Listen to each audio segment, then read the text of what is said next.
Dear students, myself Dr. Ajay Sharma, Associate Professor Botany, Government Bangalore College Jidwana। हम BSc part first का आपका L की जो second paper का beginning है वो स्टार्ट किए हुए थे।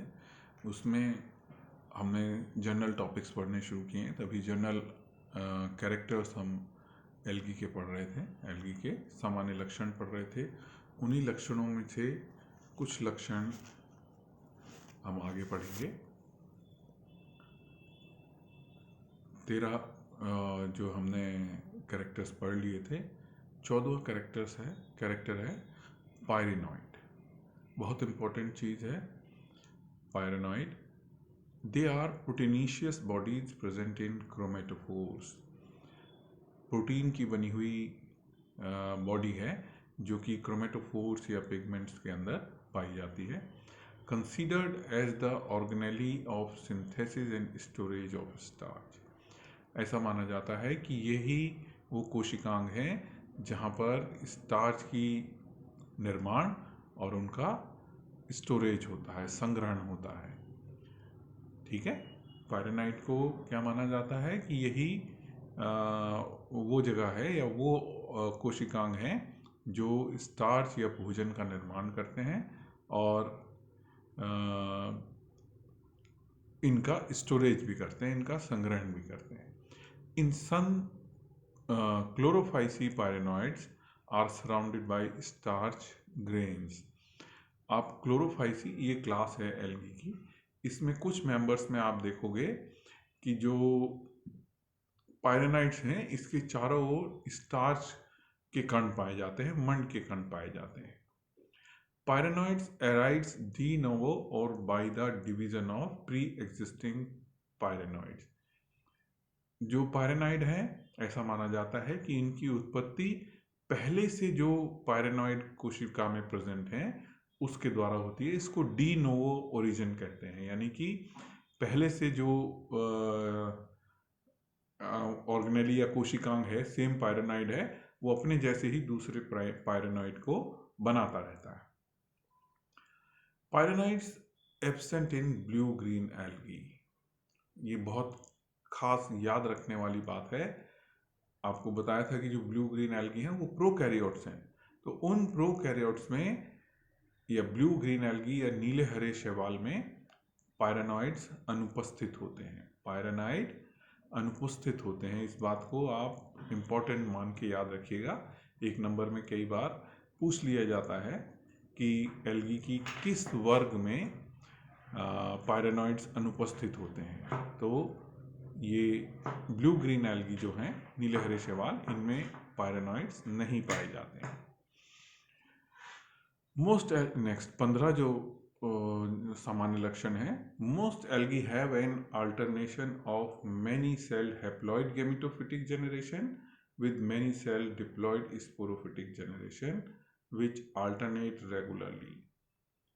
ज़्यादातर शैवालों में हमने पिछले वीडियो में पढ़ा था कि स्पष्ट पीढ़ी एकांतरण पाया जाता है, तो वही ये बात यहाँ पर फिर इलेबोरेट करी है थोड़ी सी कि जो इनके गैमेटोफिटिक यानी कि युग्मोद्भिद पौधे हैं, हैप्लॉइड पौधे हैं, वो भी मैनी सेल्ड होते हैं, मल्टी सेलुलर होते हैं, बहुकोशिकीय होते हैं, हैप्लॉइड होते हैं लेकिन, ठीक है। और इसके ही अल्टरनेट डिप्लॉइड द्विगुणित बीजाणुभिद पीढ़ी आती है, वो भी मल्टी सेल्ड होती है, बहुकोशिकीय होती है। ठीक है, तो दोनों जो पीढ़ियां हैं इनका स्पष्ट अल्टरनेशन ऑफ जनरेशन पाया जाता है, पीढ़ी एकांतरण पाया जाता है, इसको कहते हैं पीढ़ी एकांतरण। नेक्स्ट लास्ट जो जनरल कैरेक्टर है वो है dominant phase of life cycle is gametophytic generation. शैवालों के अंदर जो प्रभावी अवस्था है इनके जीवन चक्र में, वो इसकी युग्मोद्भिद अवस्था होती है। एल्गी की जीवन चक्र में जो मुख्य प्रभावी अवस्था यानी कि जो ज़्यादा समय तक रहती है, वो प्रभावी अवस्था कौन सी है? उसकी गैमेटोफिटिक जनरेशन है या कि हैप्लॉइड फेज है, युग्मोद्भिद जो पीढ़ी है वो ज़्यादा समय तक जीवित रहती है, या मेन प्लांट होता है दैट इज गैमेटोफाइट। ठीक है, ये कुछ सामान्य लक्षण थे एल्गी के। अब आगे हम इसकी जीवन चक्र के बारे में और देखेंगे। Life cycle in algae. Algae के अंदर, शैवालों के अंदर आपको कई प्रकार की लाइफ साइकिल जीवन चक्र पाया जाता है, इसलिए इनको अलग अलग नाम दिया हुआ है। तो इनको हम एग्जाम्पल के साथ हमको ध्यान रखना पड़ेगा, क्योंकि ये एग्जाम्पल पूछे जाते हैं। हैप्लॉन्टिक यानी कि अगुणितकी, पहली टाइप की जो जीवन चक्र है जिसको हम haplontic type of life cycle कहते हैं, वो है, हिंदी में इसको अगुणितकी कहा जाता है। Simple type, major stages in the life cycle are haploid. The zygote stage is represented by only the zygote. ठीक है, जो बिल्कुल सिंपल टाइप की लाइफ साइकिल है, और लाइफ साइकिल जो मुख्य अवस्थाएं हैं, जीवन चक्र की जो मुख्य अवस्थाएं हैं, वो सभी अगुणित होती हैं, हैप्लॉइड होती हैं। जबकि जो डिप्लॉइड या द्विगुणित अवस्था है वो केवल फर्टिलाइजेशन के बाद जाइगोट के द्वारा रिप्रेजेंट की जाती है। फर्टिलाइजेशन के बाद जाइगोट के द्वारा वो केवल रिप्रेजेंट की जाती है, और इसके तुरंत बाद या कुछ समय बाद ये zygote undergoes meiosis to produce spores. ये जो डिप्लॉइड युग्मनज या जाइगोट बना है, ये युग्मनज अर्धसूत्री विभाजन से बीजाणु बनाता है, स्पोर्स बनाता है, जो कि हैप्लॉइड होता है। अर्धसूत्री होगा तो क्रोमोसोम्स की संख्या आधी हो जाएगी, डिप्लॉइड से हैप्लॉइड हो जाता है। इसके बाद दूसरा डिप्लॉन्टिक या द्विगुणितकी, ये इसके हैप्लॉन्टिक के एग्जाम्पल हमने लिखे थे, chlamydomonas and ulothrix. Chlamydomonas and ulothrix इत्यादि इसके एग्जाम्पल हैं जिनमें haplontic type of life cycle पाई जाती है। इसके बाद दूसरी टाइप की लाइफ साइकिल थी डिप्लॉन्टिक या द्विगुणितकी। डिप्लॉन्टिक या द्विगुणितकी, second type of life cycle है डिप्लॉन्टिक या द्विगुणितकी। ये just reverse of the haplontic type, यानी कि जो अगुणितकी या haplontic type of life cycle थी उसकी बिल्कुल रिवर्स होती है। Major stages in this life cycle are diploid. इसके अंदर जो मुख्य अवस्थाएं हैं जीवन चक्र की, वो डिप्लॉयड होती हैं, यानी कि द्विगुणित होती हैं। The haploid stages are represented only by gametes. जो हैप्लॉइड स्टेज बनेगी वो केवल और केवल उस समय बनेगी जब युग्मक बनते हैं। युग्मनज के टाइम फर्टिलाइजेशन के बाद से पहले जब हमको सेक्सुअल रिप्रोडक्शन कराना होता है, या जब सेक्सुअल लैंगिक जनन की स्टेज आती है, उस समय केवल लैंगिक जनन से पहले उनके अंदर मियोसिस होगी, अर्धसूत्री विभाजन होगा, जिससे मेल और फीमेल युग्मक या गैमीट्स का निर्माण होता है। जैसे सारगासम में और कोडियम में, ये दो शैवाल हैं, सारगासम एंड कोडियम। इनके अंदर जो मुख्य अवस्थाएं हैं इनके जीवन चक्र की, वो सब द्विगुणित होती हैं। यानी कि जो स्पोरोफिटिक फेज है या बीजाणुद्भिद अवस्था है, वो इनकी डोमिनेंट या प्रभावी अवस्था है, और केवल फर्टिलाइजेशन से पहले जनन में, लैंगिक जनन में, जब लैंगिक जनन होना होता है तो उस अवस्था में युग्मक बनाने होते हैं। तो युग्मक बनाने के टाइम केवल जो है मियोसिस होगी, और उससे हैप्लॉइड या अगुणित युग्मकों का निर्माण होता है। तीसरी टाइप ऑफ लाइफ साइकिल है हैप्लोबायोन्टिक। हैप्लोबायोन्टिक अगुणिता गुणित की, अगुणिता गुणित की। इनमें क्या है, 3 फेजेज इन लाइफ साइकिल। इनकी ऐसी एल्गी हैं ये जिनके जीवन चक्र में 3 अवस्थाएं पाई जाती हैं। आमतौर से अभी तक आप पढ़ रहे थे 2 अवस्थाएं हैं, एक गैमेटोफिटिक और एक स्पोरोफिटिक। जबकि कुछ एल्गी ऐसी हैं जिनकी जीवन चक्र में 3 प्रावस्थाएं पाई जाती हैं। इन 3 among 3 phases 2 are haploid and 1 is diploid। तो इन 3 प्रावस्थाओं में से या 3 अवस्थाओं में से 2 फेजेस जो कैसी होती हैं वो अगुणित होती हैं, हैप्लॉइड होती हैं, जबकि एक स्टेज जो है उसकी या एक फेज जो है वो डिप्लॉइड होता है, द्विगुणित होता है। एग्जाम्पल हैं इसके बैट्रेकोस्पर्मम एंड कोलियोकीटी। 2 एल्गी बैट्रेकोस्पर्मम एंड कोलियोकीट आदि में हैप्लोबायोटिक टाइप की लाइफ साइकिल पाई जाती है। चौथी टाइप का जीवन चक्र या जिसको हम डिप्लोबायोटिक या द्विगुणिता गुणित कहते हैं, diplobiontic type. 3 phases in life cycle, इसमें भी उसी तरीके से 3 प्रावस्थाएं हैं लाइफ साइकिल की, और इन 3 प्रावस्थाओं में से 2 are diploid and 1 is haploid. जो 2 हैं वो कैसी हैं, वो डिप्लॉयड हैं, द्विगुणित हैं, जबकि एक जो है इनमें से वो हैप्लॉयड होती है, अगुणित होती है। ठीक है। हैप्लोबायोटिक टाइप जिसके अंदर 3 फेज में से 2 हैप्लॉयड थी, अगुणित थी, जबकि एक डिप्लॉयड थी। डिप्लोबायोटिक में 2 डिप्लॉयड हैं और एक हैप्लॉयड होती है, अगुणित होती है। Majority of marine red algae are of this type.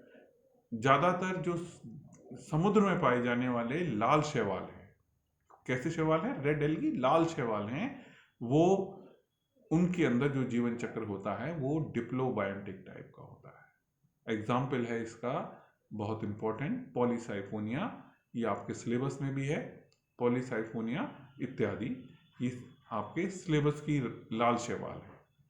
ठीक है। इस प्रकार जो हम जनरल एल्गी पढ़ रहे हैं, जो एल्गियां हम शैवाल पढ़ेंगे, उसके अंदर हमको 4 प्रकार के जीवन चक्र देखने को मिलेंगे, यानी कि haplontic type, diplontic type, haplobiontic type and diplobiontic type. तो ये कई बार एग्जाम्पल इनका एक एक नंबर में पूछ लिया जाता है कि किसी haplontic type of life cycle की एल्गी का नाम बताइए, ऐसी, या डिप्लोबायोटिक लाइफ एल्गी का नाम बताइए जिसका जीवन चक्र डिप्लोबायोटिक टाइप का हो। तो इसलिए आपको ये बताना जरूरी था कि कितने प्रकार की जीवन चक्र एल्गी के अंदर पाया जाता है। अब देखिए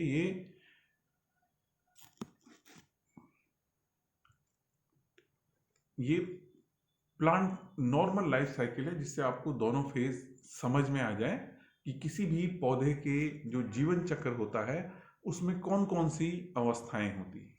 देखिए, सबसे पहले अगर हम मान लें, अगर वो पौधा हैप्लॉइड है तो उसकी जो प्लांट बॉडी होगी वो गैमेटोफिटिक होगी। यदि पौधा हैप्लॉइड है हमारा, जैसे एल्गी के अंदर, तो उसके जीवन चक्र में उसका जीवन चक्र जो बनेगा, देखिए उसको कैसा दिखाई देता है, माइटोसिस होगी, यानी कि समसूत्री विभाजन होता है। माइटोसिस का मतलब है समसूत्री, क्योंकि पहले से ही हैप्लॉइड है। तो अगर लैंगिक जनन होता है तो लैंगिक जनन में आप जानते हो 2 युग्मक, एक मेल और एक फीमेल युग्मक का संलयन होता है, फ्यूजन होता है। तो इसमें यहाँ पर अर्धसूत्री विभाजन की आवश्यकता नहीं है, क्योंकि ये पौधा पहले से ही हैप्लॉइड है, N है, इसका क्रोमोसोम नंबर N है पहले से। तो नंबर बढ़ाने के लिए केवल इसमें समसूत्री विभाजन होगा, जिससे फीमेल में एग और मेल में स्पर्म्स या एंथीरोजॉइड्स या किसी भी नाम से जाना जाए, ये युग्मक बनेंगे। दीज आर 2 युग्मक या गैमीट्स। फिर अगली अवस्था क्या आती है, सिनगैमी। सिनगैमी का मतलब है फर्टिलाइजेशन, यानी कि दोनों का 3 अवस्थाएं होती हैं। अगर सेक्सुअल रिप्रोडक्शन में हम देखें, किसी भी पौधे के जीवन चक्र में 3 अवस्थाएं होती है। पहला तो सबसे पहले प्रोटोगैमी होती है, यानी कि उनके दोनों के प्रोटोप्लाज्म मिलते हैं। उसके बाद सिनगैमी होती है। सिनगैमी का मतलब दोनों के न्यूक्लियस का फ्यूजन होता है।